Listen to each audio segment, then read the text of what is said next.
Jorge, muy buenas noches. ¿Cómo te va? Te estoy dando la bienvenida. Claro, buenas noches, Alfredo, Johnny, ¿cómo están? Jorge. Bueno, la pregunta es, ¿de qué manera has interpretado, si has tenido tiempo? Porque digamos que los tuits de Cristina Fernández de Kirchner han salido hace unas pocas horas. ¿Qué te ha parecido? ¿Cuál es el objetivo? Johnny con Eduardo tenían una idea, lo compartieron aquí, bastante interesante, que dice que hay sospecha, es una conjetura política, por supuesto, que hay como una sobreactuación para ver si consiguen las vacunas. ¿Por qué lado crees que van estos 27, esta catarata de tuit de Cristina, Jorge? Sí, yo creo que hay dos objetivos. Uno tiene que ver claramente con el cambio geopolítico que se produjo la semana pasada a partir de que India y China anunciaron que no van a poder enviar más partidas y que Rusia está avisando que va a haber un interregno sin poder suministrar. Eso hizo que la semana pasada se profundizara el vínculo con Estados Unidos, es la gran apuesta en este momento, y hay de fondo allí una promesa que dejó Juan González, el enviado de Biden para la región, de que el 4 de julio Estados Unidos va a anunciar una especie de gran promesa de enviar vacunas a otros países que están necesitando, una vez que ellos hayan cumplido en gran parte con la demanda interna. Y en segundo lugar, yo creo que hay una cuestión de sustentación ideológica para las medidas que busca implementar, y esto probablemente sea parte del otro tramo de la charla que tiene que ver con la cuestión de la economía. Concretamente, lo que está diciendo el kirchnerismo, Kicillof lo viene planteando internamente, es que si líderes mundiales como Angela Merkel en Alemania o Joe Biden en Estados Unidos están con una política expansiva en términos de gastos, bueno, eso de alguna manera demuestra de que la excepcionalidad de la pandemia de alguna manera justifica imitar ese tipo de gestos. Entonces yo creo que hay una voluntad de ampararse en modelos incuestionables, por decirlo de algún modo, que le permita tener un paraguas conceptual, ideológico, político para lo que ellos están planteando. Y esa es la discusión de fondo, y te llevo al otro tema, los conectamos entre Guzmán y Basualdo. Seguro.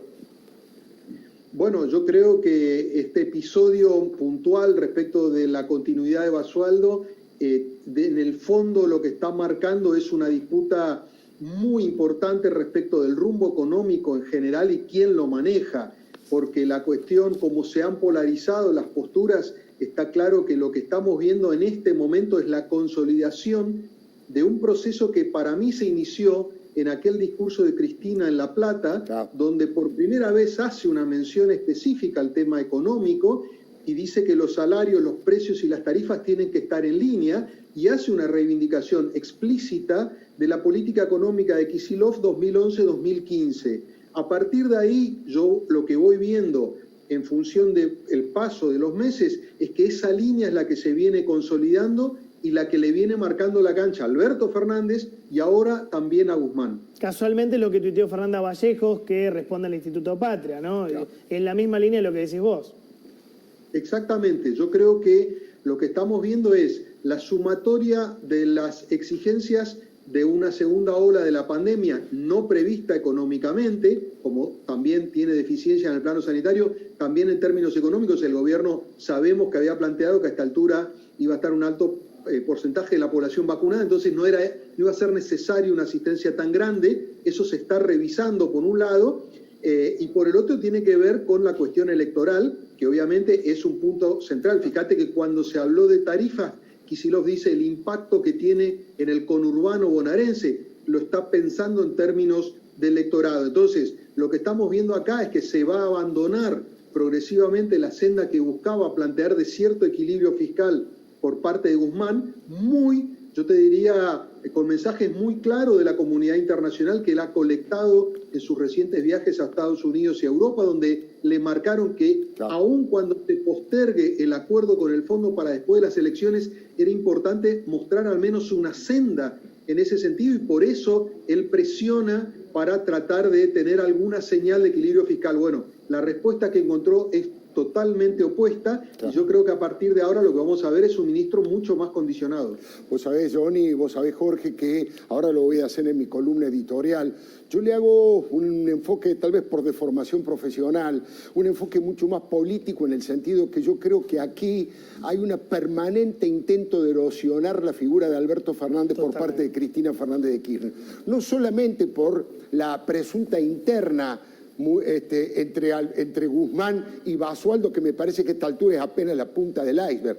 Además de los cuestionamientos de Kicillof públicos y privados, además de salir a apoyar a Basualdo, el propio Horacio Berbisky en su columna de ayer le castiga duramente a Alberto Fernández. Ahora en mi columna voy a mostrar el párrafo de él. Sergio Berni fue contra el propio Guzmán diciendo no se le puede dejar la pandemia, el manejo de un ministro de Economía, se lo dijo a Johnny acá. Sí. El propio Vudú haciendo declaraciones en una radio kirchnerista en contra del ministro diciendo no comprende la etapa, no sabe que los salarios deben estar por encima de la inflación y las paritarias se están cerrando abajo de eso, ¿no? Me parece que hay toda una, no sé hasta dónde va a llegar, pero hay como una conspiración, como un intento de erosionar la figura de Alberto Fernández permanentemente, y acá termino, cierro, total después tengo la columna.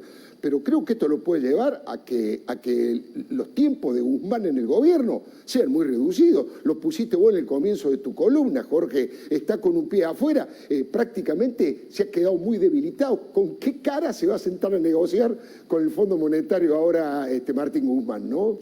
Bueno, eso es un punto muy importante, Alfredo, y yo no desdeño para nada la cuestión política, al contrario, coincido en el sentido de que hay una erosión. Lo que pasa es que eso me sorprende un poco menos.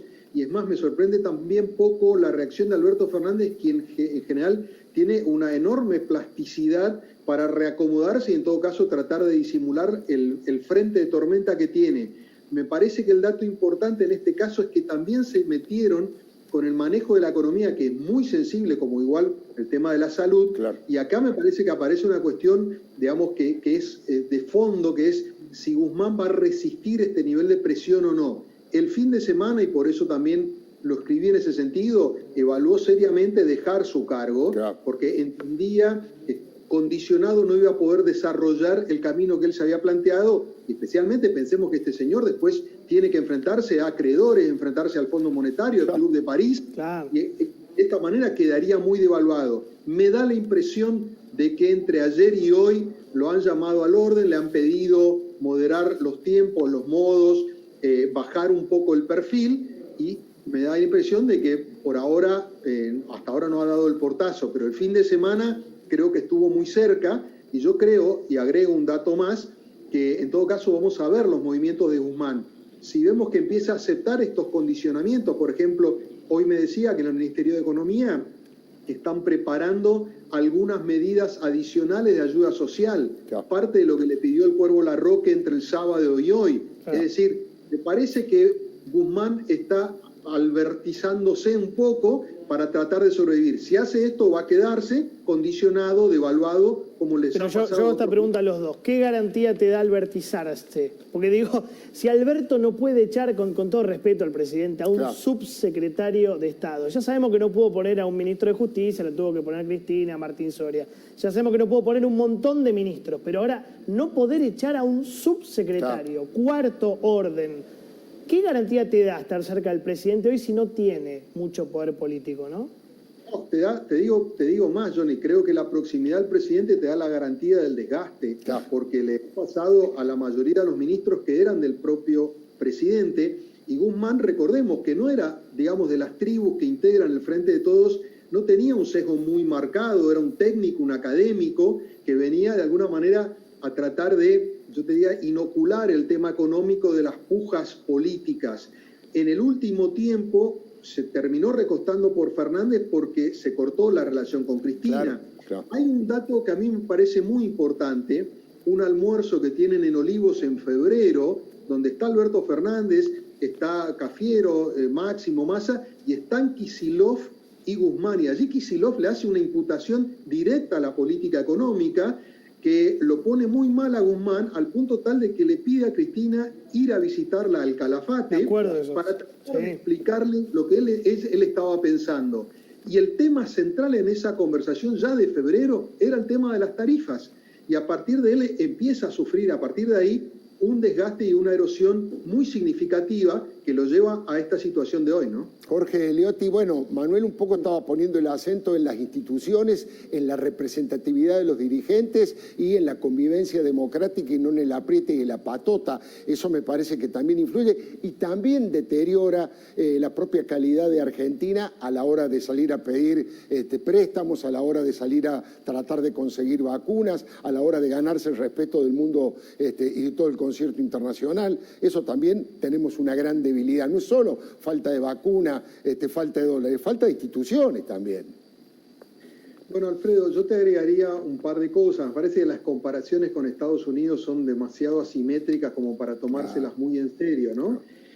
Pero me parece que hay dos aspectos que te agregaría. En primer lugar, la mirada propia desde Estados Unidos, porque Biden le habla a Estados Unidos, y yo creo que en este momento está bajo una observación muy profunda respecto de hasta dónde está dispuesto a llegar el presidente de Estados Unidos, con un mensaje que para una línea promedio que en Estados Unidos está mucho más corrida a la derecha que en otros países, incluyendo la Argentina, parece un comunista, lo han tildado de comunista.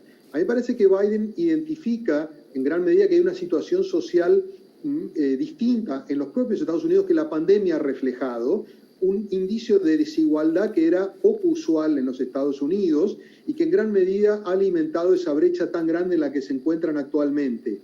Por eso, cuando hace estos mensajes que parecen mucho más progresistas, que quizás acá nos llaman la atención, en Estados Unidos se están generando un cimbronazo muy fuerte. Y el otro punto, si querés, desde la mirada más argentina, me da la impresión de que el gobierno está interpretando que desde Estados Unidos vienen señales relativamente claras de que están tratando de encontrar algún tipo de alianza en la región y que Argentina podría ser parte de eso, contemplando que el resto de los países, como por ejemplo Brasil hoy está bastante más alejado por la postura de Bolsonaro, podría haber algún indicio de lo que en algún momento, no sé si te acordarás, fue la relación de Cristina con Obama, que arrancó relativamente bien por tratar de establecer algún paralelismo y que después se fue desvirtuando con el tiempo. Estados Unidos entiende que la Argentina puede contribuir con México y con Colombia a establecer un eje de cierta, yo te diría, articulación un poco más equilibrado, y hay que ver si la Argentina logra aprovechar estas señales. ¿Cuáles han sido? Bueno, el envío de Juan González, cierto tipo de cooperación en materia militar, el diálogo de Biden con Alberto Fernández, de Blinken con Felipe Solá. O sea, hubo varias señales en los 2 últimos meses que Estados Unidos está proactivo respecto de la Argentina. Me parece que Cristina le hace una devolución, un guiño. Habrá que ver después si esto llega a plasmarse, porque obviamente estas cosas no son solamente gestos y tweets. Vos necesitas otras cuestiones. Claro. Estados Unidos quiere, por ejemplo, posicionamientos más claros respecto al tema Venezuela, quiere una postura más prístina respecto de qué hacemos con China. Bueno, habrá que ver si avanza hasta ese punto, ¿no?